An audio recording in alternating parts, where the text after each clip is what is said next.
So, welcome to another episode of the Immigrant Education Collaborative Podcast. Today, I have a very special guest.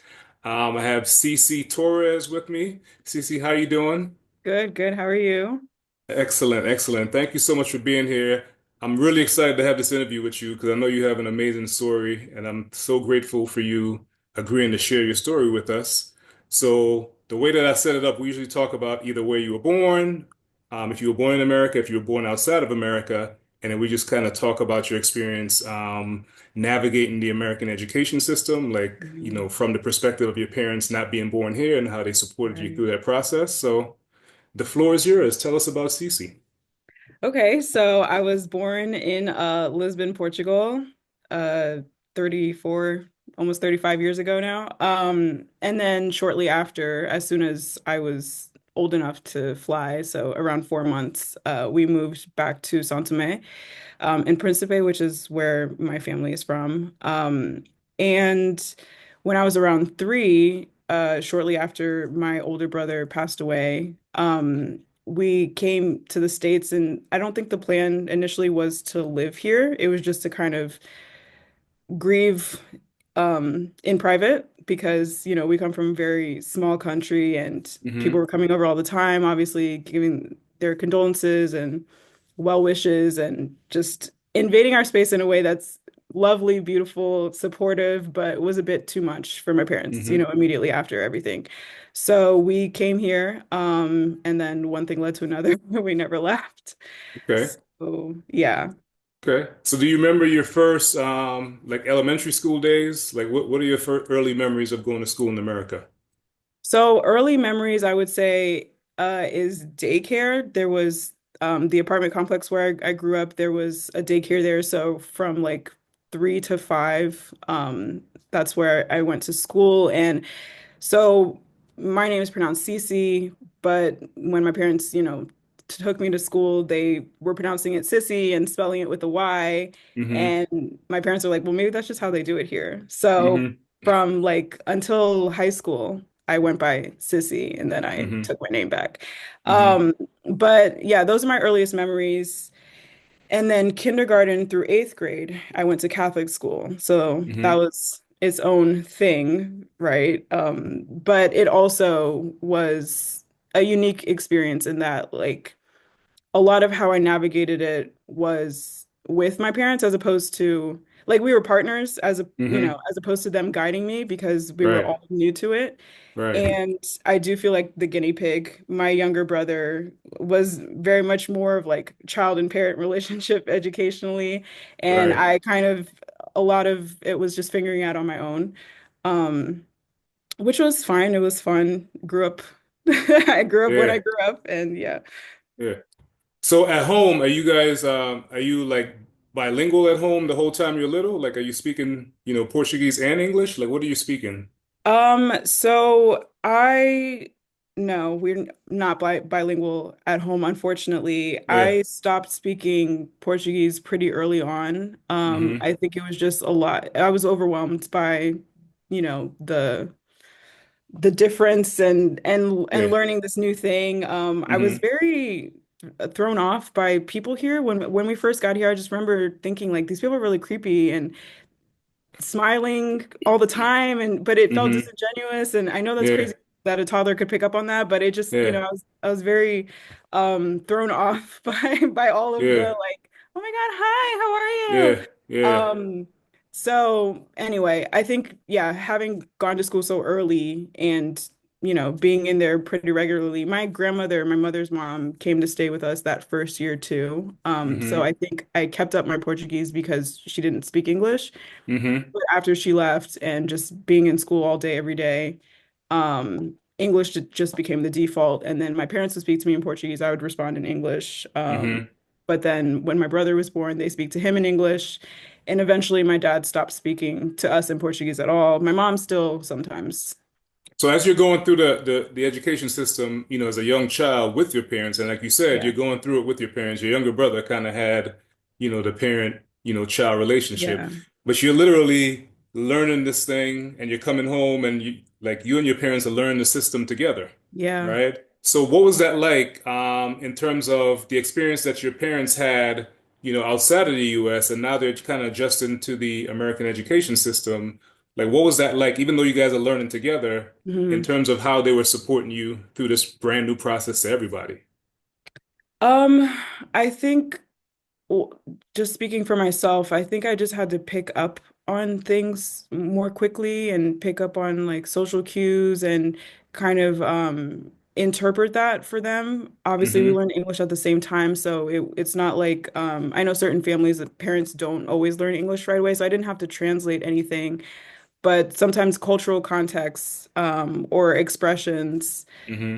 weren't always the clearest. So I feel like there was a little bit of that. There's something that happened to me in eighth grade. So I don't know how far back you want me to go, Yeah, but no, that's fine. That's fine. Share okay. it with us. Yeah. So in eighth grade, getting ready to go to high school, since I went to Catholic school, a lot of us were also applying to Catholic high schools. Hmm. I was very ready to like leave the Catholic school system. Yeah. Hmm. So I took the like entrance exam for science and tech at Roosevelt for those who are familiar with Hmm. the area. Hmm. And but I did apply to a few Catholic schools as well. And I got in and I was offered scholarship, but obviously didn't put a dent in things. It's really expensive. Like high school, Hmm. Catholic high school is very expensive. Yeah. So I was excited to go somewhere free with new people, get introduced to the public school life. Anyway, a teacher, my eighth grade teacher, pulled me to the side after class one day and she was like, there's a scholarship opportunity for Latino students. And I Hmm. was like, oh, but I'm not Latino, like I'm Yeah. not Yeah. Latina. Yeah. And she was like, oh, honey, you are. Yeah. And I was like, am I? Like Yeah. Yeah. I'm pretty Yeah. sure I'm not, Yeah. So I went home. I'm telling my parents, and they're like, "No, but you are, like Yeah. Portuguese. It's a Latin Yeah. speaking country. Like Yeah. we're Yeah. Latino." And I'm like, "That's not what that means here, Like I Yeah. don't. Yeah. I'm not South American. Like we're, Yeah. that's it's not. Yeah. But they convinced me, right? Hmm. Because they're like, well, Portugal is a Latin speaking country, so Yeah. technically, like we are. And I honestly, like, not to put them out there, but I'm like, did they believe that or were they just Yeah. trying to get scholarship? Like, Yeah. I wasn't sure. But I Yeah. went back to school, like, still feeling like Yeah. I don't think this is right. But so I went to my teacher because she told me to talk to my parents. So I came back, I was like, hey, I spoke with my parents. They said that I am Latina. And she was like, Hmm. I know. Yeah. And I just kind of left it at that. Obviously, it wasn't relevant because I ended up going to public school. But Right. in the back Right. of my mind, yeah. And then as I got older, I was like, they just were confused. It's Yeah. fine. Yeah. Yeah. It's an identity crisis because our Yeah. last name too is such a popular Hispanic last name. So I Right. understand Right. a lot of people think I'm Dominican. Like it's Right. a whole Yeah. thing. No, no, I get that. Thank you for sharing that story. You're welcome. Yeah. That's hilarious. So, what did your parents do really well? Like, I know I know your parents. So what did they do really well during that process, right? Because you were going through a lot as a family, you know what I mean? Yeah. Moving from another country, grieving your older brother passing. Yeah. What did they do really well during that time? Because again, this is brand new for everyone, right? Right. That, you can look back and you're like, okay, this was sort of like the glue that kept us together as I Yeah. went through this because you're like literally the first one in the family to go to school Go here. through all of this. Yeah. Yeah. I think one of like the greatest things that my parents have instilled in me is curiosity. Like they're just very curious people, very inquisitive, never afraid to ask questions. So I think that helped a lot. Like, when we didn't know anything, it wasn't just like, oh, we don't know, so I guess we're just gonna stay here. It was like, let's go find out, And Hmm. coming from a very community oriented environment, like we like leaned on people or would inquire to make Hmm. sure that like we knew what was up. Like my mom would talk to her coworkers and her colleagues. That's how we found out about the science and tech program. They're not easily intimidated. They're never afraid to talk to people when they need to talk to people. If I did handle most of my stuff in school by myself, like even interactions with teachers and stuff. But if there was ever, not because I didn't think they could, but just because, I don't know, so the oldest child, he's just Yeah. like, I can handle it. Yeah. But yeah, they were always quick to step in, always very supportive, very inquisitive. I mean, they Yeah. genuinely, like, they were passionate about my education. Like, that's Hmm. also, I think, a really big immigrant Yeah. commonality, right? Is like straight Yeah. A's, like Yeah. we want you to excel. So they were involved in that capacity for Yeah. sure. So as you're getting ready to leave eighth grade, because this is like a pivotal transition for you, right? Not only are you Yeah, going into high school, but you're transitioning from Catholic school, school into a public high school. You know what I mean? right. Which is another transition of its own. At that Yeah. time, as you're getting ready to go into high school, how old is your little brother, your younger brother, at that He's time? so we're 8 years apart. Okay. So I was Okay. 14, he was 6. Yeah. Yeah, okay. Yeah. So he's getting a chance to actually watch you even though you're like 8 years ahead of him and Yeah. kind of see what's coming. Okay, so talk to us about the transition from middle school to high school, from Catholic school to public school. How was that? How was your first week of ninth grade at Roosevelt? It was scary, but it was exciting. I was so ready. I mean, I've been with the same kids, for 9 years. Love them to death. Like some of them are like family. We still keep in touch, but for the most part, I was like, I'm so ready to get out of this oppressive environment because eighth grade was its own thing. Then there was confirmation, Mm-hmm. and there was the hypocrisies of organized religion Yeah. were Yeah. being made evident for the first time, or at least I was being more investigative about what was being taught, Right. and thing like the lack of tolerance.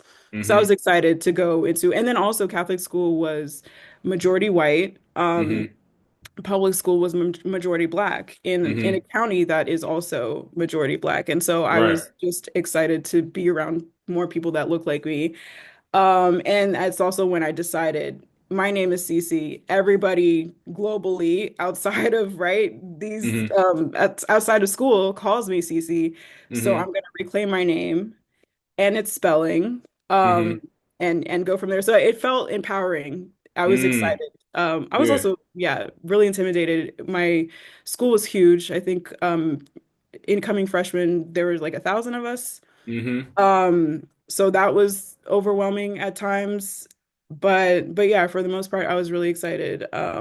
Because I didn't know much about the program outside of it being prestigious, and I Mm-hmm. didn't know anyone who had gone there previously. Again, it's a lot of firsts. Yeah. But yeah, I think my mom cried when I got the test results. Yeah. Yeah. No, that's She awesome, doesn't man. cry often, so that was Yeah. that was kind of big. Yeah, well, that's really cool, and I think it's such a huge milestone, man. Going, that transition, the ninth grade transition is a really important transition. Yeah, You know what I mean? And yeah, especially for you coming from a Catholic school environment, going into a public school environment, that's really tough. But then you're going to a pretty strong academic high school. You know what I yeah. mean? So there's that pressure. So how did you settle in, like academically? What are you interested in? Like, what are you doing? Are you playing sports? Are you in band? Like, what's happening in high school once you get your feet under you? So high school was there was a dance, well there were like three dance related programs. There was cheerleading, there was a dance team, and then there was POMS, which was kind of a combination of cheerleading and dance. And Mm-hmm. so I saw the POMS squad perform my freshman year at class night, I think it was. And I was like, oh my Mm-hmm. gosh, I want to be part of that. And I Mm-hmm. had done dance growing up. I kind of Mm-hmm. done everything. I found Yeah. out 2 years ago that I'm neurodivergent, and I'm like, oh, okay, that explains a lot. ADHD. It's Right, right, just right, right, I right, did right. band, I did Yeah. sports, I did like everything that was kind of Right. available at a Catholic school. But yeah, in high school, mostly dance focused. So I tried Mm-hmm. out for POMS. And so I think my sophomore year I tried out. And so then Okay. junior and senior year I was doing that. And then I think I was in fashion club Mm-hmm. for a little bit as Mm-hmm. a designer. So, drawing Yeah. dresses and things. That didn't last long, but it was fun. Yeah. Yeah. I did say after school a lot. That was like a big thing in elementary school and in high school. Like, my Mm-hmm. parents work.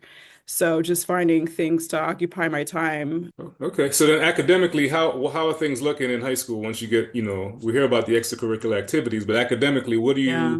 what are you into? What are you thinking about? Hey, there can be something down the road that I latch on to right now.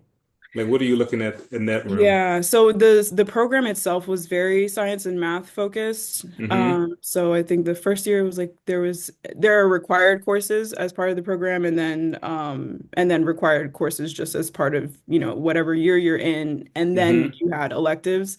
So I always made sure or tried to take an art class and a language class. Mm-hmm. Mm-hmm. That was really all my schedule had room for because everything else was like things that I had to take. But I loved math. I loved chemistry. Wasn't really big on biology or physics, but I did love chemistry. So I took the regular chemistry course and then AP chemistry. Mm-hmm.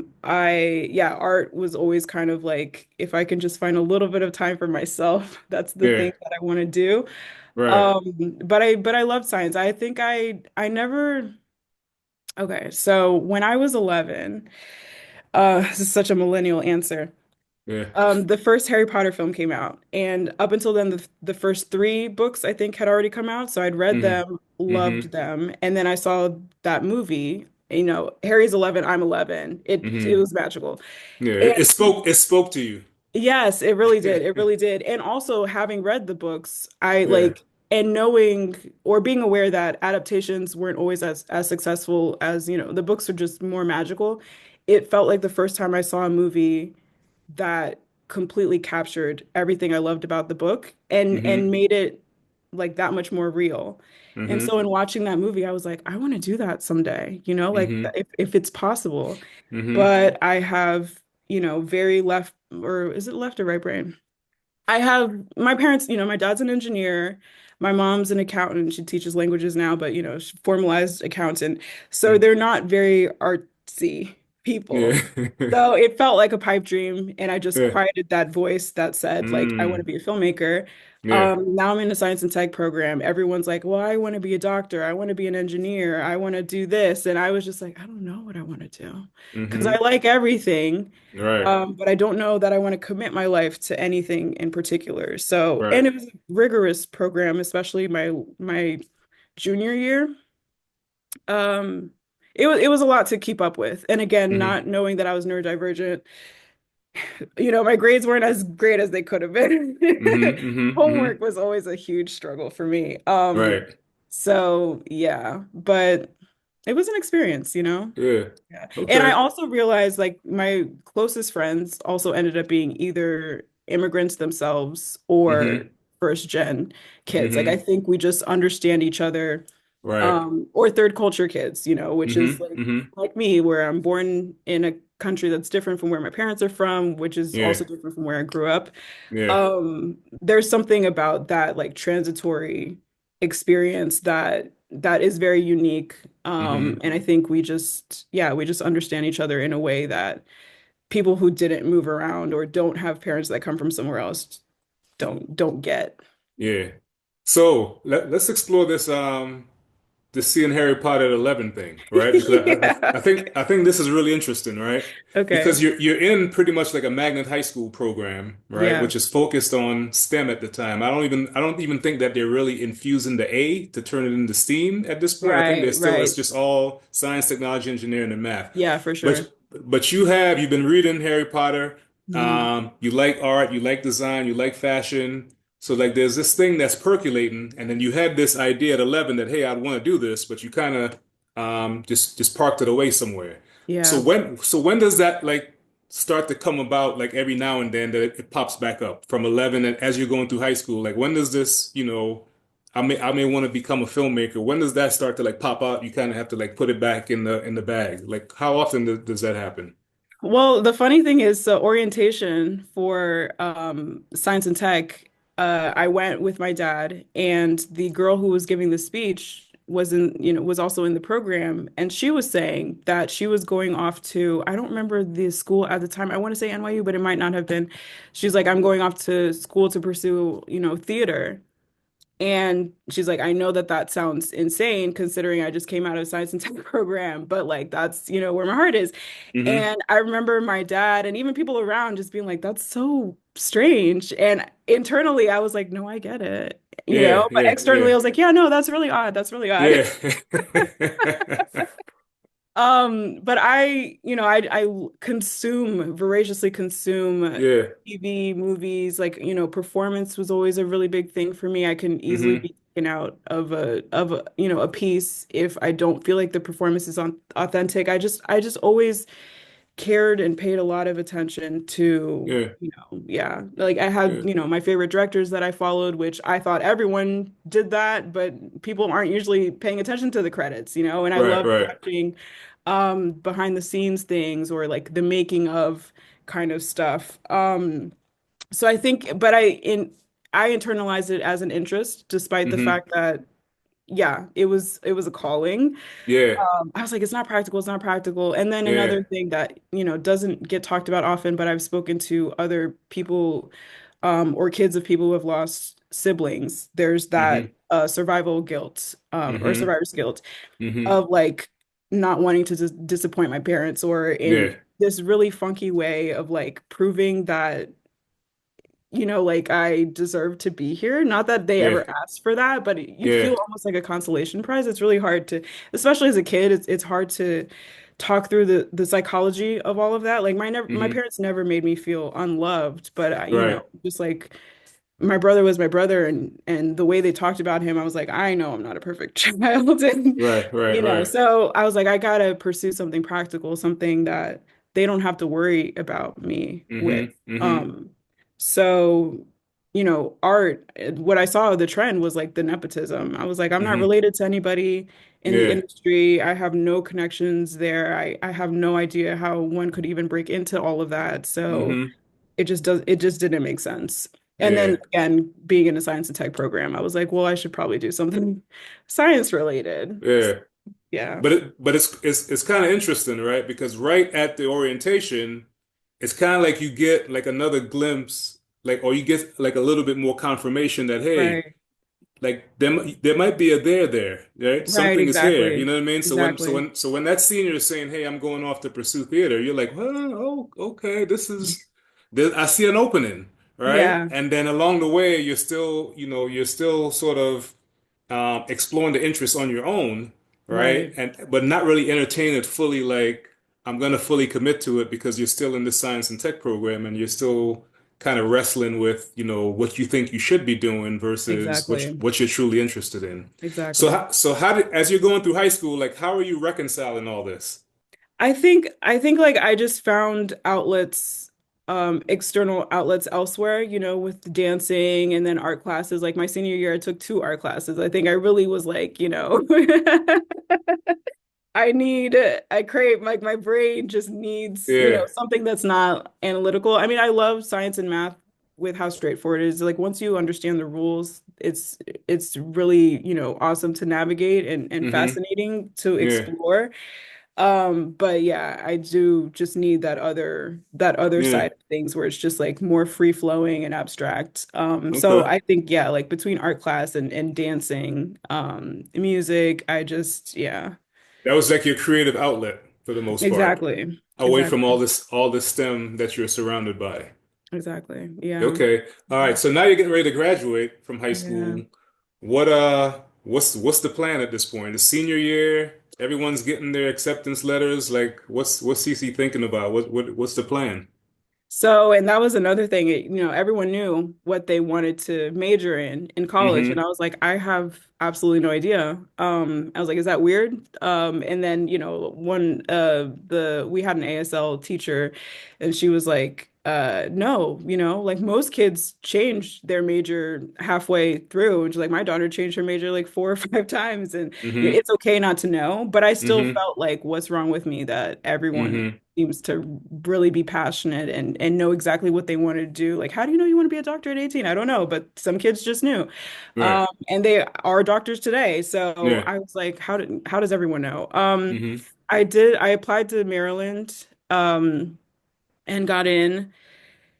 And it's also where my father got his master's. Yeah, but I didn't know what to go after. He suggested architecture. He was Mm-hmm. like, "Well, you like to draw, and you did math and science, so might be a good like amalgamation of Mm-hmm. everything that you're good at." And I was like, okay, I guess that makes sense. I Yeah, guess that makes sense. So that's what I pursued. But speaking to just the immigrant education side of things, FAFSA, all of those things to navigate, I just figured out on my own because it was new. It was as new to my parents as it was to me. So, absolutely. so yeah, that and conversely, my mom did my brother's FAFSA, and I'm like, of course she did. Yeah, but so listen, you provide the experience for it. That's what it was. Yeah, yeah. Okay. All right. So you're at Maryland. You're an architecture major. Like Mhm. how are things going? It's freshman year. What's it looking like? It was kind of rough, Mm-hmm. not gonna lie. It was a lot of things at once. I was like, I don't know how heavy you want this to get, but I'm just gonna be honest. Yeah. Um, so yeah, I was taking architecture. There was one semester that, within a week of each other, my high school mentor, who was the art teacher that I took two classes with, I'd known her since my freshman year of high school. Mm-hmm. And all throughout my experience, at one point, we moved from apartment to a house, and I had to, we were outside of the Roosevelt district and closer to the other science and tech school. Mm-hmm. And they were telling me that like I had to move to the new school, and I was Mm-hmm. devastated because I loved Right. Roosevelt so much. Right. And so she helped me through that, and I Yeah. ended up taking Japanese because it wasn't offered at Flowers. Yeah. It was like a whole thing, but yeah, she was really like, um, such a big presence in my high school experience. Mm-hmm. So, she ended up passing away my freshman year of college. And then Yep. a week later, a friend from high school passed away on my birthday, which was Oh Easter wow. Sunday that year. And I think I was already kind of struggling because I knew that architecture wasn't the thing that I wanted to do. I was fascinated Mm-hmm. by what I was learning, just again, Mm-hmm. being naturally curious, but I Yeah. wasn't passionate about it. And Mm-hmm. I felt like a lot of the assignments were pointless. I knew that Yeah. they weren't, but to me, they felt that Yeah. way. And so just after those just two, sudden losses, I was like, I can't deal. Yeah. So I took a leave of absence. Mm-hmm. And it was in that year, 2 years of, going to therapy and Mm-hmm. figuring out like I was severely depressed, which I Mm-hmm. didn't realize until like I hit that wall and I just Right. couldn't, lost a lot of weight. It was, Mm-hmm. all that stuff. But it was in that year, in those 2 years, that I was just like, what do you actually want to do? Like, can we just Yeah. finally be honest with ourselves? Right. Right. And I was like, it's film. Like I've just always wanted to be a filmmaker and I need to Yeah. stop lying about that. Yeah. And what like it's it's gonna be okay. Like my biggest thing was again, not disappointing my parents or not stressing them out. I didn't want them to have to worry about me. And I Mm-hmm. knew that something as precarious as filmmaking, where there's no clear trajectory, especially for directors, I knew Right. that that was something they were gonna have to worry about me. Mm-hmm. But I was like, I can't live for other people.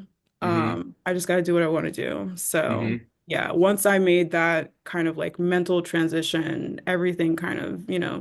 started falling into place. I took some classes at community college just to get my general eds out of the way. Then I Mm-hmm. applied to film and art school because I was like, well, if I Mm-hmm. don't get into my dream school, at least I can like, do painting or something. Right. And then Right. I got into NYU because, Chris Columbus went there and that's where I wanted Yeah. to go. Yeah. Yeah. Okay, that's awesome, man. I mean, some pain and some peaks and valleys that you had to go Yeah. through, but now you feel like, all right, now I feel like I'm where I'm supposed to be. So what's that Yeah. feeling like when once you get into NYU Film School? It was surreal. I mean, I saw Yeah. the email. I was out with a friend and I just was checking my email and I saw like, you got in and I was just like, wait, what? Like Yeah. I didn't even, it was one of those things and I'm never like this, but I applied and never checked when they were going to let us know. I just kind Mm-hmm. of released it. I was like, okay, I applied, it's over. Yeah. I think part of me was just like, it's such a huge school. Like, what's the likelihood that I'm actually going to get in? So I just left it alone. And so getting Mm-hmm. that email, I was like, oh my God, I didn't even know that they were letting people know already. Mm-hmm. So that was definitely surreal. Yeah. There was that my parents, again, not being from here, Yeah. didn't realize what a big deal that was. Mm-hmm. Like, Mm-hmm. this is when you cry, mom. Like, this is the Yeah. thing that you cry Yeah. about, not my Yeah. high school acceptance, right? Yeah. Like, this is the moment. And she was like, well, this is the school that you wanted to get into, right? So that's Yeah. really great. And I'm like, oh, they don't get it. But I was Cue the excited, crying. for all of us. Yeah. And it's also expensive. It's also Yeah. private. There was that whole Yeah. thing of like, how are we gonna afford this? And Yeah. but yeah, and then moving to New York Yeah. which is its own beast. But Absolutely. I will say again, my parents are very untypical. There's a lot of stereotypes about Africans. I think my parents are very unstereotypical in that when I told them that I was wanted to be a filmmaker, they were like, okay, but I think they had been just so concerned with my depression and Hmm. me figuring out how to navigate that me wanting to do anything for them was great. It Yeah. didn't matter that it wasn't something in STEM or something more practical. They were just like, okay, but that's what we want. And it also came out of left field for them. Yeah. I'm not Yeah. typically a very private person, especially with my parents. I like tell them they're like my best friends. I tell them everything. But Yeah. that was one thing that I had held in since I was 11. Yeah. Right. And Right. so for them, it was just like, where's this coming from? But sure, if that's what you want to do, like go for it. Yeah. Yeah. And but for me, it was like, I'm finally getting to do the thing. Um, That you've been so holding in all this time. yeah, yeah. So talk to us really, and you can be brief about this. The application process Mhm. into NYU Film School. What was Yeah. that process? Did you have to submit a film? Did you have to like what was the process that you had to what You did you could have to submit, submit? yeah, you could submit different things. I Hmm. didn't have a film to submit, so I Hmm. submitted artwork because I had Hmm. taken an art class at Yeah, yeah, Maryland. yeah. Of Hmm. course, Hmm. I Hmm. always I always need that creative outlet. So I did take an art class, and so I submitted that. And then, if I remember correctly, because I also applied to USC, so I don't remember which one of them asked for this, but there was also like you had to write I don't know if it was a personal story, like a bio, Hmm. or if it was just Hmm. any kind of story you made up, or tell them about your history. So, I got into Yeah, all of that. yeah. And oh, I also forgot to mention, I think this is kind of important. My grandmother, my mother's mom that came to live with us that first year, she's a storyteller, like Hmm. really, that village storyteller back Hmm. home. Like the kids from the neighborhood would come and listen to her tell. She's just really brilliant at like Hmm. painting a picture and like with the voices and just yeah. So every night before I went to sleep, she would tell me a story. And I Nice. think like that, it felt so much like home. She Hmm. brought that piece with her and Hmm. I've carried that. Like I Hmm. still, I always have stories in my head. So I Yeah. think, even before Harry, that was the thing where it's Hmm. like, she's a storyteller and Yeah. ingrained that love of coming up with things um Yeah. in me. So yeah, I think I wrote a story and then I submitted it was like 10 art pieces. I also had Yeah. some photography. So it might have been a mix of drawings and pictures. And then my bio, I Yeah. probably mentioned my STEM background. Hmm. And yeah, it was so there was like the NYU submission portion and then there's the Tish, that Hmm. asks for like all the art and stuff. And Right, right. I think it's like a 5-minute video or 10 art pieces. Gotcha. Yeah. Okay. So then you get to NYU. So talk to Mhm. us about like, especially not having sort of like going to like a performing arts high school or anything. You went to a STEM high school and then now you're Right. kind of like in a full artistic environment. Yeah. What was that? What was like your comfort level walking into that, right? Because you're also coming out of like architecture Right. school at Maryland, and then now you're walking into like the world of, where Francis Ford Coppola's niece is right next to you or Right. something. You know what I mean? And folks Yeah. who may have come from like a pretty strong art background. So Yeah. how comfortable and confident were you stepping into this? Well, I think what gave me confidence was I was a bit older than everyone. Hmm. About 3 or 4 years older than everyone at that point, so Hmm. having left school and then come back. And then also I was like, this school is too expensive for me to be shy. Like Right, I can't, right. I have to take advantage of the time I'm here, like Absolutely, consume absolutely. everything I can. I was like, Yeah. I can't afford to not raise my hand and ask the questions that need to be asked if I'm confused about, like it was just, yeah. So there was just a lot of, and I think also too, like, having gone through depression, I knew what rock bottom felt like, and pursuing something that I had always dreamed of. It was Hmm. very surreal. Also going to the school where the director who made me fall in love with filmmaking went, and then Hmm. my first semester there in class Yeah. with his daughter, like Yeah. it felt like, okay, I think I actually am supposed to be here. So, Yeah. No, that's really dope. yeah, Yeah. So yeah, you're there and you're like literally everything is coming together for you. Like yeah, yeah. it's all making perfect sense.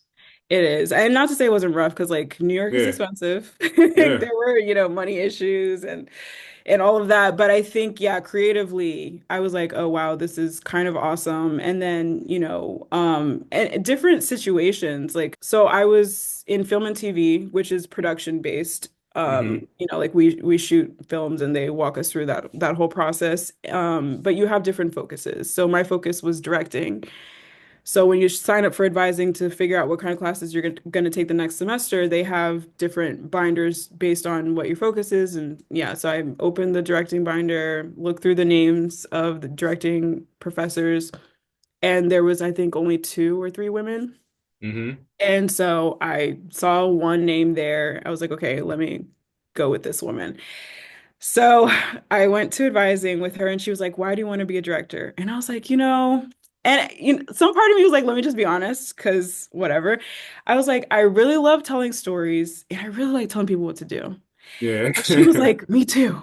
And then we Yeah. just like laughed, and it Yeah. just, it You like bonded. exactly immediate bond. We really hit it off. And then the next day I'm going to class, and I overhear a student being like, she directed like, all these major music videos in the 80s, like all of Madonna's greats, like a Virgin, like a Prayer, Janet Jackson, Control, Hmm. Nasty, like she's just like fucking amazing. I can't believe she teaches here. And I was like, who's everyone talking about?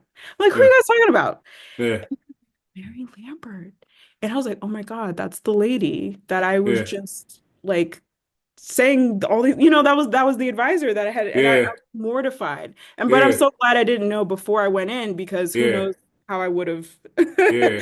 been around her, probably really awkward. But that's the thing too. It's like the professors were really humble. You never, like, unless you looked them up, you didn't really know what they had Yeah. done. So that was intimidating. I was nervous about that, but they are really personable. Yeah. So Yeah. so let me I'm gonna throw like a little wrinkle in this. I think it's a Okay. wrinkle, but you may not think it's a wrinkle. But I think for a lot of the things that you've done, like anytime I talk to people, I'm always looking at, when I listening to like the story, and I could Mhm. see like how all of this like sort of came, that came together. Because as Yeah. you're telling me about like, architecture, like doesn't that relate to film in a way? Like as a director, you like scaffolding and you're kind of shaping, you know what I mean? Like you kind of have to like frame things out as you build the story, or am I way off? Well, I would say the writer maybe is the Yeah, architect and the right. director is the engineer. Gotcha, gotcha. And yeah, and that was another thing I had to come around to.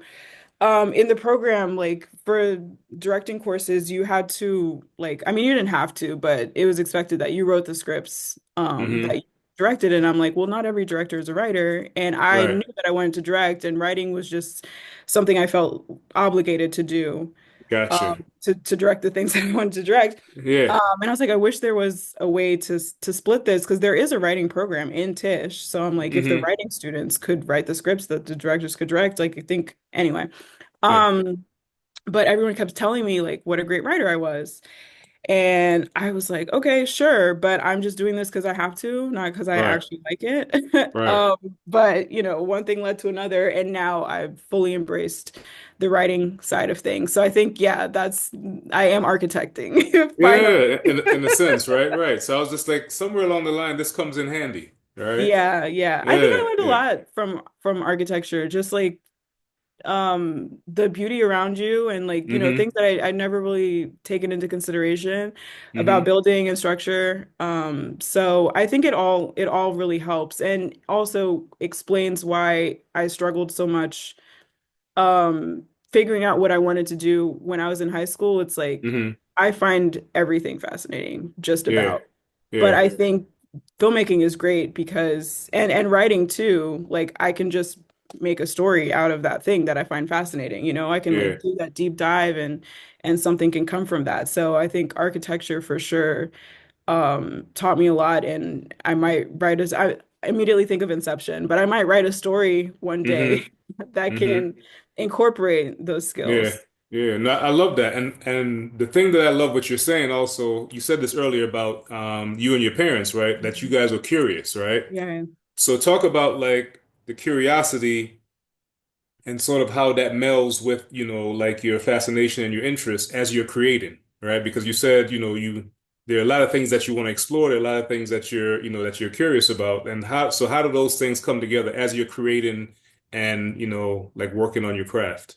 I think I'm just always trying to reconcile things that I know with things that I don't understand. Mm-hmm. Um, so like in terms of story, because I get a lot of story ideas in my dreams, and I Mm-hmm. think it's my subconscious working through situations that I might have prejudged, Mm-hmm. right? It's like me internally judging myself for judging something. Mm-hmm. It's like let's unpack that. Like one film that really haunted me after watching it, my mom and I watched it. I think I was in middle school or just going into high school, was Imitation of Life Mm-hmm. and the 1959 version. And I was just so taken aback that someone could deny their heritage and their, like the passing character, Mm-hmm. how as she when once she was old enough and she left home, she wanted to be fully white and completely Mm-hmm. denied her mother. Her mother tried to talk to her and she's like, I don't know you, and walked away and Yeah. like so publicly. And I was just like, how can you, like I feel like I grew up with my parents, right? Like Right. with everything that we had gone through, I could never like if someone asked me where am I from, I'm not gonna lie about that. Yeah. I couldn't reconcile why someone would do that. And so I years ago had this dream of a passing woman, living in the 50s and trying to it's still in development, but it's kind of a psychological drama where Mm-hmm. her past comes to haunt her because she didn't confront or was trying to deny that side of her. But in doing research on that, reading books, Mm-hmm. watching different movies, watching interviews, hearing like children finding out that their parents passed and what that journey was like and why they tried to hide it, I felt more empathy Mm-hmm. for that whole situation. And not, also I didn't grow up in that time, so I can't really Yeah. speak to why someone would choose to do that. Instead of looking at it from a judgmental place, Yeah. and in approaching it with curiosity, it Yeah. just, yeah, helped me have a more well-rounded idea of like, yeah. So I think in general, it comes down to, right, because I think what connects us to stories is the human Mm-hmm. aspect. Mm-hmm. So in thinking up stories or thinking of characters, it's always situations that on the surface I don't understand, but Mm-hmm. instead of being like, why is this person like this? It's, Mm-hmm. like, well, let's ask questions. Let's Right. dive in. No, Yeah. I think that's cool. And as you're talking, it made me wonder, when you're in a position like yourself, right? Like you're essentially a creative, you're a director, you're in the arts. How do you manage all those interests, right? Like, because Mhm. for one, like if you're working I guess the script is there, but you Yeah. can still, you still have a lot of flexibility in different ways in how you can, shoot the scene or so Right. how do you whittle down, what's your process? Like, is there like three laws that you use that you follow consistently to get the result that you're after? Like as you're creating, like how do you rein it in is what I'm trying to ask you as you're creating.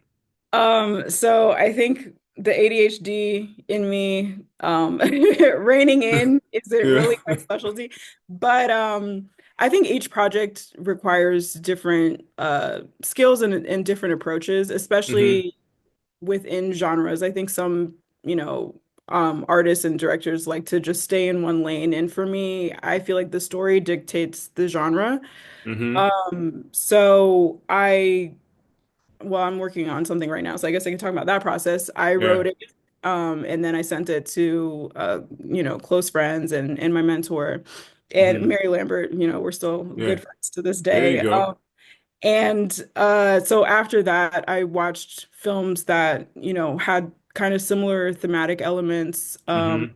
or were in the same genre or same time period. It's set in the 90s, so I was watching 90s movies just to, Mm-hmm. get a visual sense of how things were shot back then. Yeah, it's just a lot of like research and consuming, like thinking of the visuals and the mood of it, the tone of it, watching movies that kind of evoke that same mood. And then, the biggest reason I think I wanted to get into filmmaking is the collaborative aspect of it, because Mm-hmm. artistry can be very singular, like painting, no one's helping you out with that.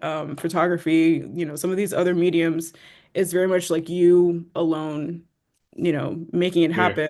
Yeah. But filmmaking, it's you and a collective. Yeah. So there's my internal, initial process, which is writing the thing and Mm-hmm. thinking of just like, yeah, the world that's being built. And then reaching out to cinematographers if you have a relationship with them, or, even in just once you have money, in hiring them, talking through more of the visuals. And after they read the script, they kind of come in with their own thoughts and going back and forth with that. And then also, the production designer. And yeah, it's fascinating to see what people perceive from a piece, because Mm-hmm. like as the writer or as the person helming it, you have your own thoughts, and then someone can read it and either be on the exact same page or they see something completely different. So it's just like, reconciling all of that, I think is the most fun part. Okay. No, that's really cool. And so we're about to wrap it up. So here's my one of my final questions, right? So Mhm. for young, it's not even a question, really. It's for young people Mhm. who enjoy film and may want to pursue a career in film or in the film industry. What are some ideas you have for them to gain more exposure to the film industry? Having gone to film school, I will say, and I knew this even going in, Mm-hmm. you don't have to go to film school to be a Mm-hmm. filmmaker. Mm-hmm. And, you shouldn't feel pressured to do that. I think going to film school, not going to film school, each comes with their own pros and cons. Mm-hmm. I would say make movies, Mm-hmm. start early, start small, Mm-hmm. start with projects that like put constraints on yourself. Like maybe you just do a piece with one character that doesn't talk, and see, like what you can, like what kind of story can come out of that. So challenge yourself for sure, make a Mm-hmm. lot of things. If you don't go the film route, New York, Atlanta, LA are the big hubs, where you can PA, reach out, like join. There's so many forums these days, newsletters, Reddit threads. If you're a writer, there's so many programs out there, fellowships, the Blacklist, things that you can learn on your own too. Like check Yeah. out if your local library has screenwriting books. I mean, I have thoughts about those books, but it's a good jumping off point. Um, and like yeah, if you want to write, read those books. Mm-hmm. Enter festivals. Like that's a great way to gain exposure. Mm-hmm. Especially again, if you don't go to school or have a built-in film network. Yeah, I would just say start early, stay Yeah. curious. There's nothing that's like too weird or crazy. People love that kind of stuff. Yeah. No, that's really cool. So what are some of your favorite things that you enjoy most about, creating and being a filmmaker? Working with people, like, Mm-hmm. like yeah, just seeing how like all these experts can come together to bring Mm-hmm. something to life. It's really fulfilling.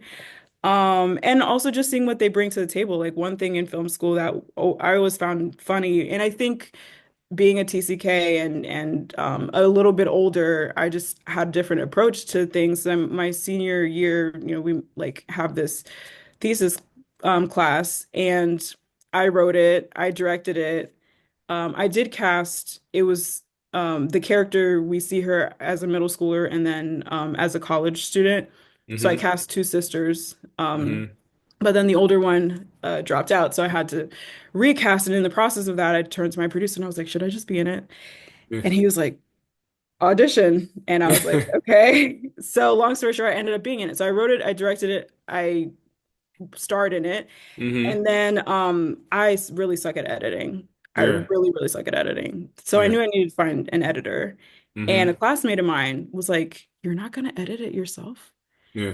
And I was like, why would I do that? Like, I want the film to do well. Like, like, Yeah. why would I edit it myself? But there was this, and I don't think it's unique to film school. I think it's just like, but I do think it's a lack of, I don't want to say maturity, but you have to be open to the freedom of working with other people. And I think Mm-hmm. some Mm-hmm. people are very afraid of what another voice could bring to their project. And for me, I Mm. only see it making it bigger. Gotcha. I'm like, we're so singularly focused. It's hard to discern Yeah. like what actually is the strongest. Like Yeah. you might feel passionate about something, but it might not be what is best for that project. So just Yeah. be open to other Yeah. voices and like I know my strengths, right? But I Right. also know where I need like that support. So Yeah. And so it sounds like one of your strengths is collaboration. yeah, I Yeah. think so. I hope so. So Cece, thank you so much for taking the time out to share your story with us. Tell folks, how can we find out about you? Like if young folks are trying to see some of your work, how would they find it? So I have a couple of projects on you. Well, I have my website, Mm-hmm. full name, Oh, DursleyTorres.com. Then mm-hmm. I'm also on Instagram. I think it's public. Yeah. And I have a couple of films on YouTube, a couple of films on Vimeo. Mm-hmm. So, and then my IMDb page so you can see Okay. all the Okay. things. Thank you so much for taking the time out to share your story with us. This has been You're another welcome. episode of the Immigrant Education Collaborative Podcast. We'll see you next time.